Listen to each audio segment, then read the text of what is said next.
Tonight, my take is about a city far away from Kenya. I'm talking about the city of Damascus, the capital of Syria. In fact, it is referred to as the oldest capital in the world.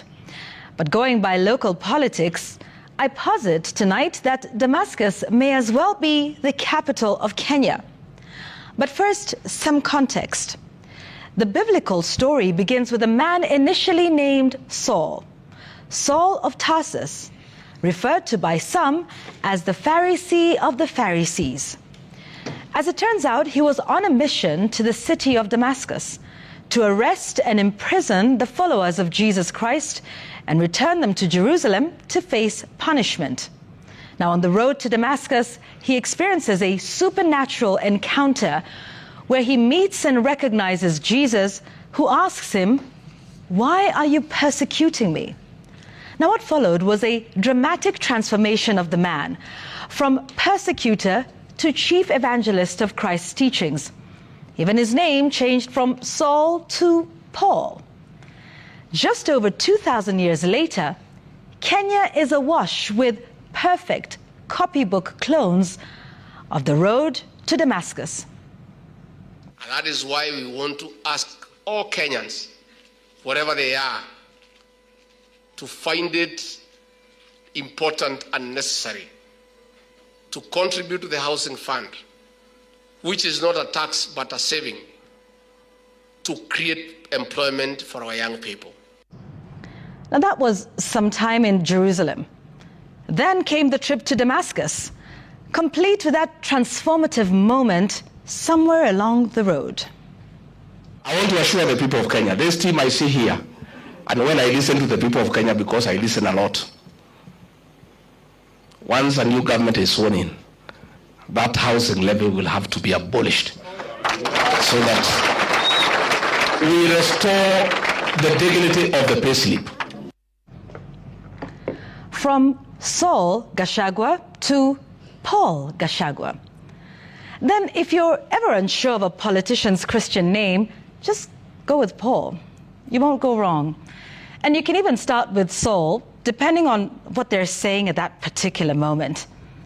For example, here now is Saul Ndindi Nyoro. Look at our neighbors without naming names, and I can say them because it is important for us to base our arguments on facts. If you look at countries like Zambia, even our neighbors in Ethiopia, and several others in Africa, you can see that Kenya actually have made many leaps forward.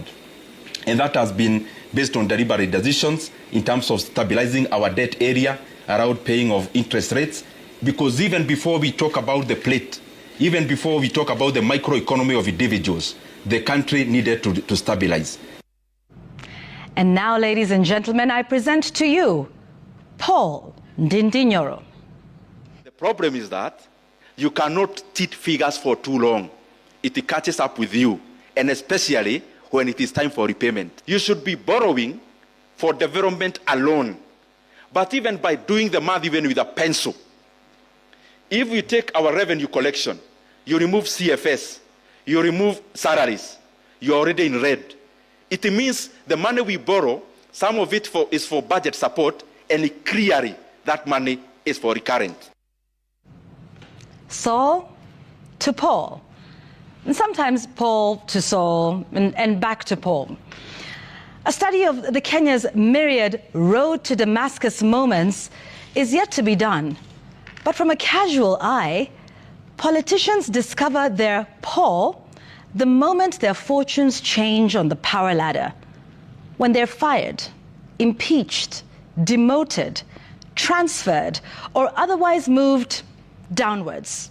Humility meets them, and they suddenly discover their souls and their brains. The discovery has at times been so dramatic that some sage that lived in Jerusalem years ago could not withhold his amusement. Can you suddenly become very clever? Sudden, umekuwa very clever. Wewe ndio unaweza kila kitu. Wapi? I don't know what you make of that, but it sounds to me like wisdom laden on What to do when you witness another road to Damascus moment from your political leader? Treat it with a pinch, if not a huge scoop of salt. That's my